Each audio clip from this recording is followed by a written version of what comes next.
You guys have probably heard of this brand new XREAL camera, and I ordered it and it just arrived in the mail. So in this video, we're going to be unboxing this brand new 3D camera and putting it to the test. It's called the XREAL Beam Pro. Personally, I've got my expectations kind of high for this camera's performance, so we'll find out. And I think I'm as eager as you are to get this unboxed and see how good it really is. So right away we can see that the stereo baseline just from this image is very wide on this camera, and that's what's got me the most excited about it. I think it should also have pretty high resolution, but we really got to open it up to find out exactly how good it is. So let's do that right now. All right. And wow, camera is immediately visible right here. As we open up the box, you can see that it really indeed does have a wide stereo baseline. And it's kind of like a phone, you know, this whole form factor is like a smartphone, but it isn't. I kind of butchered that opening right there, but yeah, this is really similar to what a smartphone looks and feels like, but I think it's really just supposed to be a camera. You got the flash in the middle here and the name XREAL. So I like the way this looks and feels. It's not like the lightest thing that I've ever held. And one other thing that I'm pretty certain about is that it doesn't have an actual 3D screen. So that's one other kind of disappointing thing for me, but I'm going to turn it on right now. And we can see that it's powered by Android. So this basically is like a smartphone, but the point of it is just to function as a 3D camera. It's got a hello, ni hao, similar thing to like the iPhone. I'm gonna go with English, not Chinese. Shoot spatial videos with Beam Pro. Connect XREAL glasses to relive unforgettable moments. Thing is, I don't have XREAL glasses, but I'm gonna be viewing the 3D spatial videos that I shoot on this on the LumePad 2, which I have right here, and on all my other 3D devices. So we've got some AR applications that's kind of advertising here. And yeah, now we're at the home menu of this camera. So I guess there's like an XREAL store to get apps and things like that, but really don't care about any of that. The only thing that I care about is this right here. So I'm super excited to try this out and snap a bunch of pictures and see how they actually look. So I think what I'm gonna do is run outside while it's still light out, take a bunch of pictures, and then come back and see, and we'll talk about how good the quality actually is. So we have photo, and then here's spatial video, and so you can see there's photo, spatial video, and spatial photo capture mode. So I'm gonna snap a spatial photo and see what happens. That took a bit of time to get it, but here, yeah, we got an image that comes out side by side, and it looks to be quite high resolution. So I am super excited to check this out on these 3D displays, and this has got me kind of very eager, already pretty optimistic. It seems like just from this one little attempt or glimpse that this is going to be much better than the quality on the iPhone 15 Pro. But it's going to take a little bit of experimenting to find out. So while it's still light outside, I'm going to run out and take some spatial photos and videos. Let's see really quick if a 3D video does the same thing. So this is 3D video capture mode.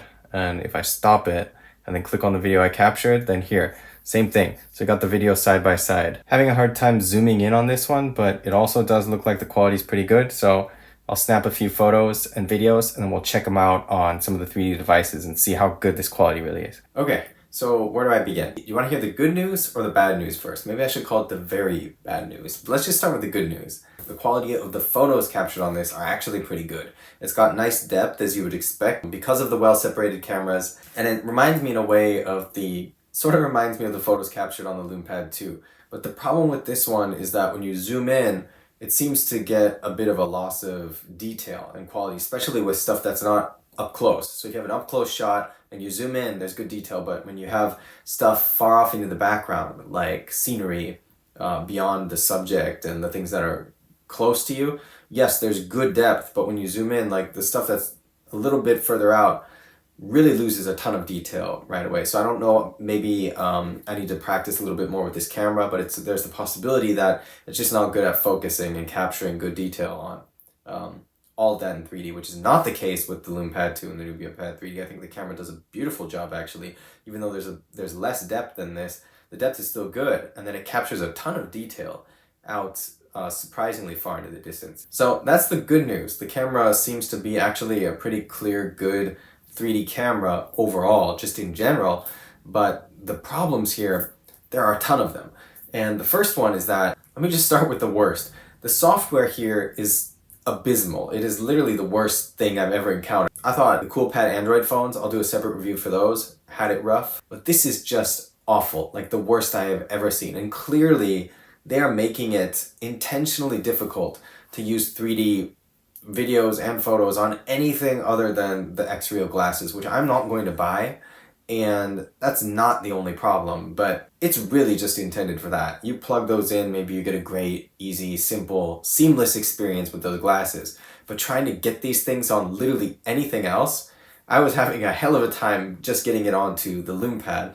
I plugged in 3 different laptops to try to get it to recognize this device, and they made it so that it does not appear as like a storage device or a device where you can access the storage of the camera or the DCIM folder. It just won't show up. It won't let you do it. So you cannot plug it in and offload photos and videos onto a laptop. The other thing that is just terrible is that this has the Chinese app stores on it, and it's hard to download Google and things like that. I was able to download Google Chrome, but on Google Chrome, I tried to download just Google Drive, and there's no access to the Google Play Store unless you do something, go out of your way to get that APK downloaded and running on this. It's not that easy to do. And then even if you could, one of the biggest problems here is that, okay, so you can use Google Chrome and the web browser.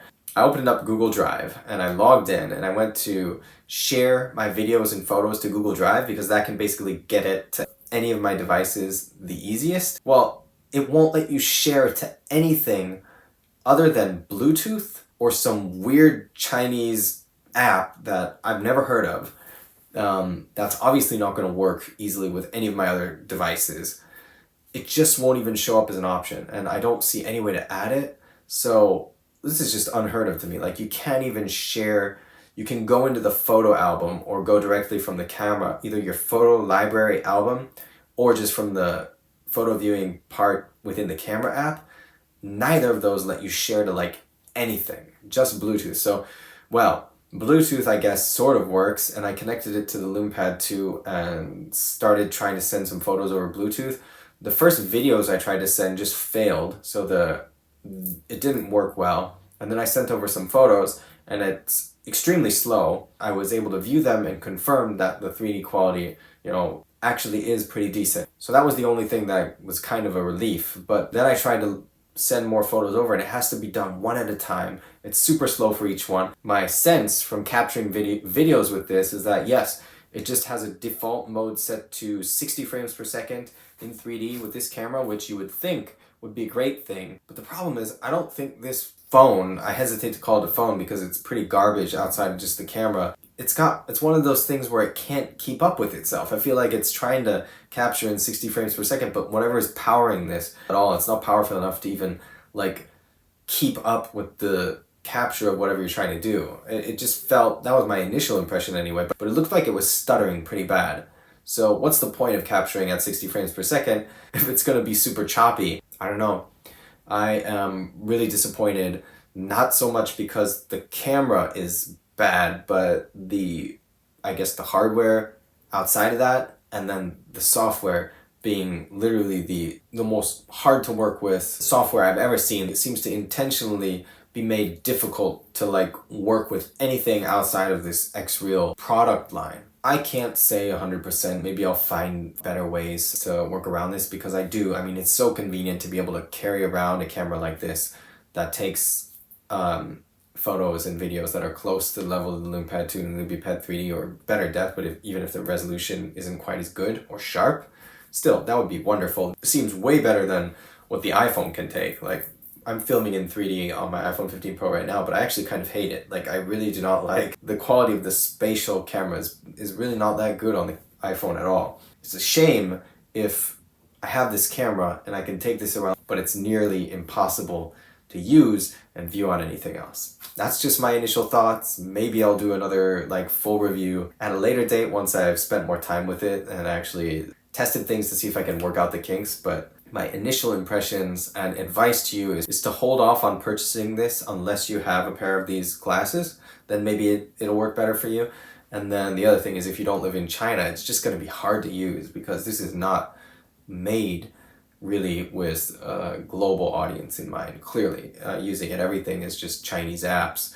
You gotta log into WeChat or Baidu or these different things. And then even the keyboard, like there was not an English keyboard available by default, which is just crazy to me. Even phones and things in China obviously have that. This one does not. So I think I would have to like figure out a way to just download another keyboard before installing it, but I don't think I'm motivated enough to do that. But then I have to like, it's really difficult to use the Chinese keyboard and then hit like the right letter, hit enter, and then move on to the next letter. And it takes forever to even type in Google that way. So yeah, there are a ton of things that are wrong with this phone. And unless you're sure you're going to be able to use it with your XREAL glasses, then I would say it's really not worth putting up with all this headache just to be able to use this camera. Let's just hope that some better options are going to be available from better companies in the near future. At least that Acer camera is on the way. I'm going to hold out hope that other things are coming too. Maybe the 3D smartphone that Leia is going to release with its partner this year or next year, whatever that is, will have a good 3D camera. Who knows? But yeah, this can't be it. This is really just, I'll try to find a way to include some samples of the quality of 3D images here so you guys can download them or see them maybe somewhere in this video. But thanks so much for watching. Let me know if you have any questions or what your thoughts are in the comments. And if you like this video, give it a like and subscribe to this channel. Yeah, let me know what else you would like to know about this or anything related to it. And I'm looking forward to seeing you in a future video.